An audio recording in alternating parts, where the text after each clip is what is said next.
the milestones approach, an internationally accepted method to implement sustainable nuclear power programs. Nearly every aspect of development requires access to modern energy sources. Many countries are now considering nuclear power as a sustainable energy option. A nuclear power program is a major undertaking requiring careful planning, preparation, and investment in time, institutions, finances, and human resources. It involves 10 to 15 years of preparatory work and a commitment for around 100 years. The use of nuclear material requires strict attention to nuclear safety, security, and safeguards. The IAEA milestones approach enables a sound development process for a nuclear power program. It is a phased, comprehensive method. The completion of each phase is marked by a specific milestone. At each phase, 19 infrastructure issues need to be considered.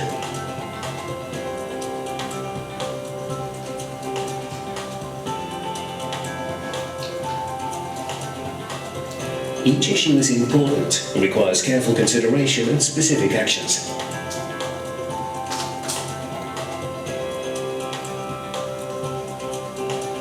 Three key organizations are involved in building a nuclear power program. The government should create a mechanism, for example, a Nuclear Energy Program Implementing Organization, or NEPIO, to coordinate the work of all organizations involved. A competent, independent regulator must be developed to ensure compliance with all nuclear safety standards. The owner-operator may be state-owned or private and must be competent to safely operate the nuclear power plant and meet regulatory requirements. In Phase 1, the country will analyse all issues necessary to introduce nuclear power. By Milestone 1, the country will be ready to make a knowledgeable decision whether to introduce nuclear power. In Phase 2, the necessary infrastructure covering all 19 issues is developed. By Milestone 2, the country is ready to invite bids or negotiate a contract for their first nuclear power plant. In Phase 3, the licensing and construction activities are undertaken. By Milestone 3, the country is ready to commission and operate its first plant.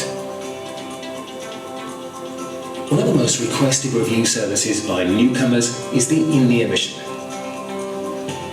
IAEA and international experts review the status of a country's nuclear power development. However, it is the country's responsibility to put the resources in place and move the program forward. It is the sovereign decision of every country whether to launch a nuclear power program. The IAEA does not influence that decision. But when a country decides to go that route, the IAEA is here to help. The milestones approach helps a country understand its commitments and obligations to ensure a safe, secure and sustainable nuclear power program. The milestones approach is documented in the IAEA Nuclear Energy Series publication, Milestones in the Development of a National Infrastructure for Nuclear Power.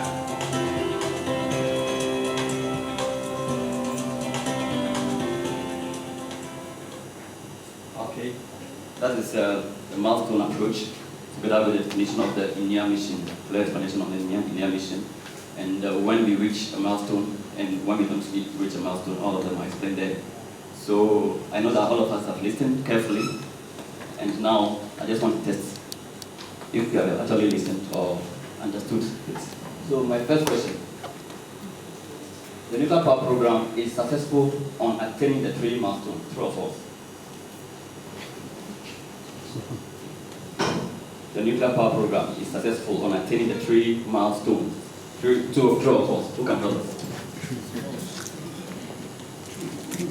Yeah.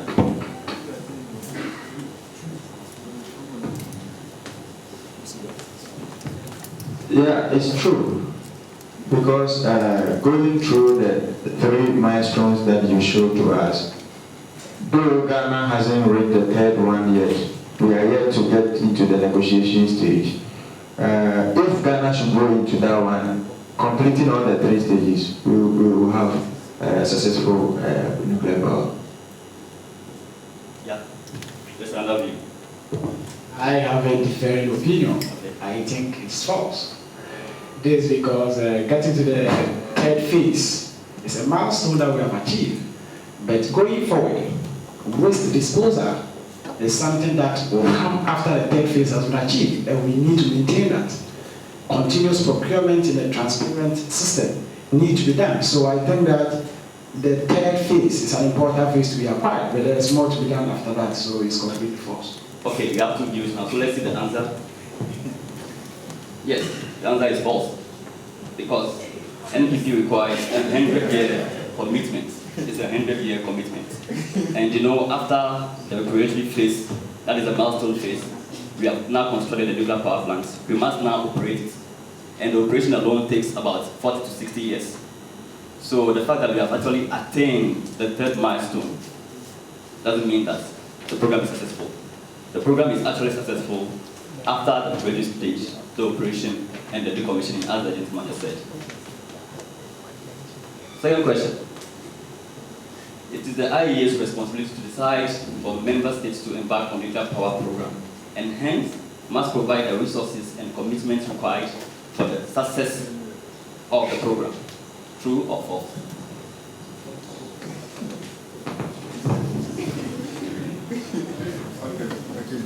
I think it is false because the government must also be committed to it. The government must also be committed to it. Okay, that's clear enough. It is false. It is a sovereign decision for any country to embark on a nuclear power program. And since it's a sovereign decision, the country must be prepared to fund the program. The third question, and the last one. Success of nuclear power program requires strict attention to nuclear safety, security, and safeguards by the implementer, the regulator, and the operator only. True or false? Yeah, GNS, I know you are very bright, so you have to answer this question.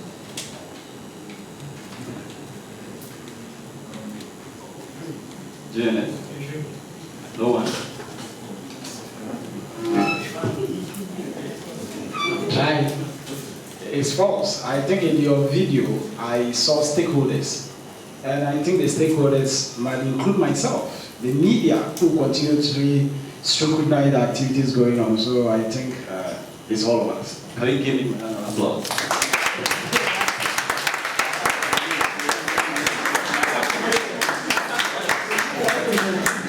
Yes, it's false.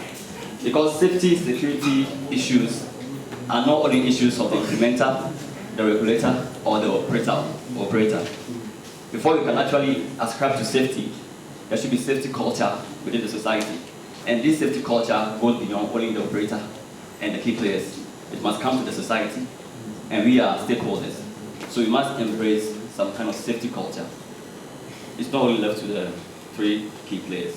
I think that's good. I know now that everybody understands very well what it is about nuclear power. So now I will go on to actually give overview of my presentation. I will start from my introduction and talk a little bit about decision making position. I will go to the status of key organizations and talk about the program management structure and also implementation strategy, the roadmap, expectation from Ghana Nuclear Regulatory Authority. I'll talk about funding and financing. These are 2 different things. And then I will look at siting, capacity building, education and training, HRD needs for key organizations. I'll focus also on localization. Talk about ensuring nuclear safety, security, and I'll focus on national legislation. Actually, these are milestone key infrastructure issues that must be developed. And I'll talk about stakeholder involvement, collaboration challenges, and then I'll conclude. So, as I was saying, that this title just came timely, very timely, of course, because it's a time that GNPPO, especially the Nuclear Power Institute, is planning to conduct a self-evaluation of the nuclear power program. Why the self-evaluation? The self-evaluation because we need to provide a basis for an INIA mission.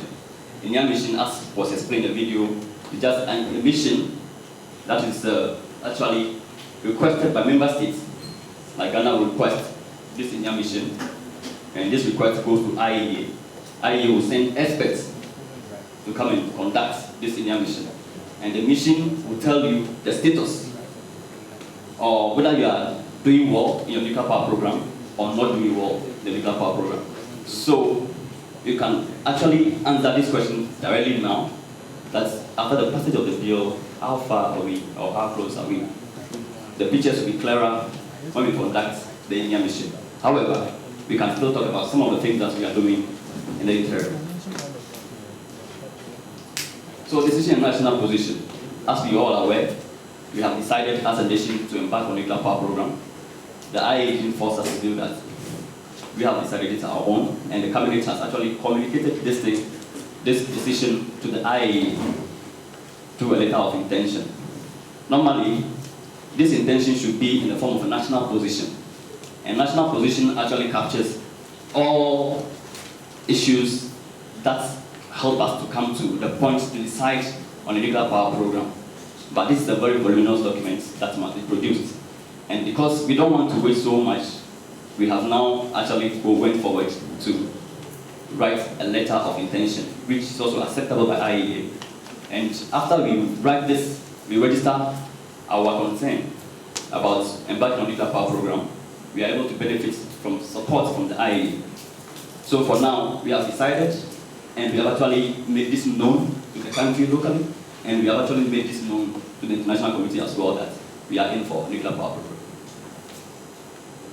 Now, when we are in, what are the things that we have to show? Or what are the key organizations that must be in place for us to have a fruitful nuclear power program? It was mentioned in the video already, but I just want to go through and see the status of those organizations as it is in Ghana. The first organization is the NEPU. The NEPU, that's the implementer of the nuclear power program. And I know we are all aware that Ghana has a NEPU called the Ghana Nuclear Power Program Organization. So that's the status now. We have this organization formed, which is a milestone on itself, that we have actually gotten one organization, which is the implementer. But the implementer also have a support base, that's the technical support, who actually does all the work, technical work, and also advise or give information to the head or the board of NEPU to act on. So the Nuclear Power Institute is also there as a structure within the NEPU, the Ghana Nuclear Power Program Organization. So these two are formed. And the Nuclear Regulatory Authority is also there. We have formed Nuclear Regulatory Authority. Many countries have difficulties of coming that far to the formation of the Nuclear Regulatory Authority, but Ghana, we have gotten the Nuclear Regulatory Authority formed, and I know it's staffed. That is a plus to us. So when it comes to the status as regarding the organizations that should be involved in delivering the nuclear power program, we have the NEPU, we have the Ghana Regulatory Authority formed. The owner operator, that's to serve as a utility. This has not been identified yet, but it's a requirement that we have to identify owner operator for our program. I know efforts are being made to come out with owner operator. And also technical support organizations. Technical support organizations just organizations that support either the regulator or the owner operator in delivering their functions. And these ones too have not yet been formed.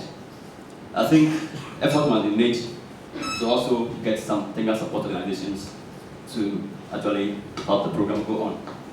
And the last one, stakeholder institutions. Without the stakeholder institutions, the power program may not go far, because nuclear power program involves a lot of expertise, not only nuclear, but other expertise. And these expertise are found within the stakeholder institutions that must come on board to drive the program. Although we are actually in contact with some stakeholders, many of them are either not there or the commitment is so low. I'll talk about this more in depth when we go down. So out of this number, we have 2 out of 5. So that's how the status is in regard to the organization that should be in place for us to deliver on the nuclear power program. This is the draft program management structure. There's the need that although the key organizations are there, they must be well integrated they must be well formed. There must be a management system that will enable them to perform so well. So that one organization is not doing this, another one is doing the same thing, and it's going to be multiplication of the efforts.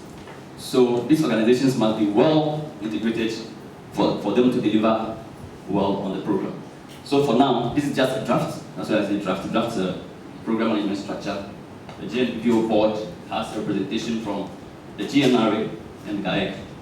And GAEC also has a Nuclear Power Institute as a technical body that supports it in a way, but the Nuclear Power Institute is actually is a part of the Nuclear Power Implementation Organization. Thus, we also have the Nuclear Installations Institute from GNRA that will play a key role in delivering to the head of the GNRA to perform so well on the board. Also, as mentioned well by our gentleman here, who answered the last question, we have key national stakeholders who will be part of the program. So this is how it looks like as a draft. This is draft. So our implementation approach, the strategy we are using, as I said, is the milestone approach, which was well captioned in the video. The milestone approach actually defined 19 nuclear infrastructure development milestone issues, and the video showed all these 19 milestone infrastructure issues. And also we put all these issues into 3 phases of the program. So we have phase 1 of the program, phase 2 of the program, phase 3 of the program, and even people talk about phase 4 of the program. So that's operation decommission. So that's phase 4 of the program. So in phase 1, before then, I want to say that the ENIA mission that I talk about in the video can happen for each of the phases. We can conduct an ENIA mission for phase 1 to see how we are close to attaining phase 1. There could be an ENIA mission in phase 2 to see how we are approaching phase 2. And all these ENIA missions can have follow-ups. If the first time you are not able to meet it or have good recommendations, we could upgrade and actually ask for a follow-up from the IAEA. So the phase 1, we are considering decision to launch a nuclear power program. This phase 1 is different from the decision I talked about earlier on. At the end of the phase 1, we should be ready to make knowledgeable commitments to the nuclear power program. That means that there should be commitments to the program at the end of the phase 1. But the decision we sent to IAEA earlier on was just an intention that, okay, we want to do this, but this could be done only after we have made us a knowledgeable commitment to the program at the end of phase 1. And phase 2, at the end of phase 2, we reach milestone 2, which makes us ready to invite bid for the first nuclear power plant. So people come in, vendors come in, and then we give them our terms for them to actually decide, agree, and go forward with us. At the end of phase 3, we are ready to commission and operate the first nuclear power plant, ready to commission and operate. That's why at the end of phase 3, it doesn't mean the program is successful. We are just ready for it. But operation and decommissioning, or even sometimes application to extend licensing can occur. Now, earlier on, we were actually just doing the program as and when it comes. Sometimes we can jump from phase 1 to do some activities in phase 2, which is not a strategic way to approach issues. So the NPI, with other stakeholders, because it's a roadmap, it's a national program, not an NPI program. So the NPI should have with other stakeholders starts to design a roadmap so that we can stick to the roadmap and will not jump from one issue to the other issue. Now, the roadmap actually it defines activities in each phase. So phase 1, these are the activities that we have to do regarding milestone infrastructure issue 1. About 19 of them are there. So the activities for all these 19 issues will be defined. Then we assign responsibility for each of the activities and assign timelines to each activity and also to the overall project. That's the roadmap, and also provide some budget estimates to actually carry or deliver on the roadmap. As I said already, the roadmap was designed by NPI with involvement of stakeholders, and this roadmap went through internal review, and also external review by the IEA experts.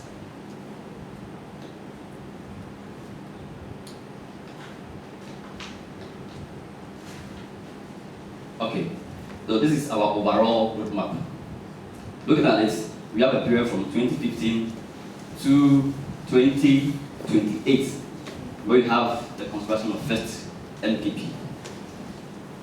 And beyond 2028, we have commissioning, operation, and decommissioning of the first nuclear power plant. So we have, between 2015 and 2018, we have preparation of program comprehensive studies and reports. So we must make a comprehensive study of all the milestone issues and develop a report for it.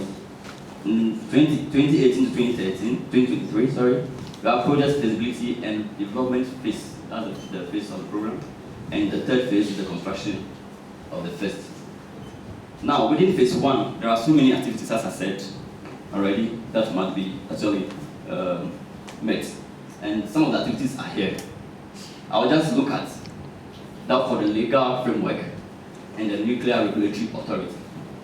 The legal framework, review and gap analysis of relevant national laws. We must do gap analysis of our laws. Why? Because nuclear power is an issue of safety and security. Now, our national laws must be able to accommodate the laws of safety, nuclear safety and security. Because sometimes if you are not able to properly integrate this legislation on nuclear safety and security into our national laws, it becomes a problem. And even that, the approach should be such that when we are talking about nuclear safety, it should not actually go a long way to compromise nuclear security. So the law should be done in an integrated manner that one does not compromise the other. So the question is, have we done this already? When we want to look at the status, if this has been done already, then we have passed that status. But to my understanding, this is yet to be done and is ongoing. The next one is a review of international conventions and reports. You know, because of the fact that Ghana has a research reactor, we don't have issue with conventions. We have actually ratified most of the conventions, international conventions that are needed for nuclear power. Although we could go ahead to actually also do the gap analysis and see what is there, what is not there, and then what to add to it for us to pass and go on. Those are the two ones for the legal framework. When it comes to the regulatory authority, NRA program and roadmap for competency development. In fact, many people say that the success of the nuclear power program depends on the competency of the nuclear regulatory authority. Because they are going to give the licensing, the evaluation, all those things. And if they're not competent, then they can mark or accept anything at all. And that's where safety and security comes in. So they must develop a program to develop that competency within the organization. And people will have the competency to actually go to the vendor, assess what the vendor is bringing in, and see if it's okay. They will be able to go on the field and say, okay, this is the site that you are talking about. Is the site okay?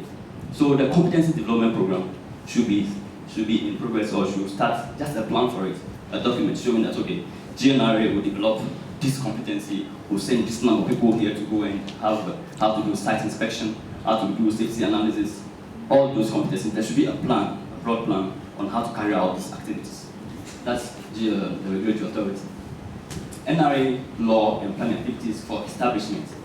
Yes, the NRA must be a legal institution.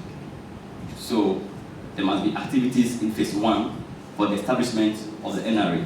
And these are legal activities. And as we all know, we have passed through these 6 phases already. As far as NRA is concerned, we have the bill that has been accepted by Parliament, and this has been passed into law. So you have the NRA law there that is establishing the Nuclear Regulatory Authority. So we are passed in this respect. Review and development of relevant regulations. That's the next step. After the passage of the bill, how close are we in terms of Nuclear Regulatory Authority? The authorities are just informed, and they must actually start working. They must actually do development of relevant regulations, because there's the regulations that are going to help us to do our work. The implementer may be moving very fast, but without the regulator, it will slow down, because most of the activities that the implementer will do depend on the acceptance or agreement of the regulator. So the regulator must actually be ahead of the program. Why are we ahead of the program? So those are the two ones that I want to talk about here. There is also another one, analysis of unique purchasing requirements of NPP, that is more on financing or techno-economic, to see what we need as a requirement to purchase the NPP. The program we intended last in Mexico, there were some vendors who came, and one of the questions that I posed was, after they finished presenting, I posed the question, can they actually tell us what is involved in their packages, like the package, how the packages, how flexible the packages? But I bet you, none of them, they're not able to say it because this is a high-level secret. So at the end of the program, we were supposed to make recommendations. My recommendation was that the vendors should be able to actually provide to us the package. What are there, what is there, so that the newcomer countries can actually look in and say, okay, this is a better package for me to go. Although we are supposed to do that ourselves by doing techno assessments of the program. But I think they could also help us to buy their products. There's one also, the assessment of existing grid and anticipated growth capacity. So we must plan for energy. Energy plan is very vital here. We plan for how much energy you will need. What are the new plants that will come on board by the time we reach 2028? Maybe government would like to bring in some other coal plants or whatever plants. So we must consider these things and see what should be the capacity of the plants by the time our nuclear power comes in, that we can actually expand our grid accordingly. So these are all studies that should go on in the first phase. Okay, for the second phase, establishment of NRA management system. So within the NRA, there should be a management system, although it is formed. There should be a management system that will actually see to the quality delivery of the activities within the NRA.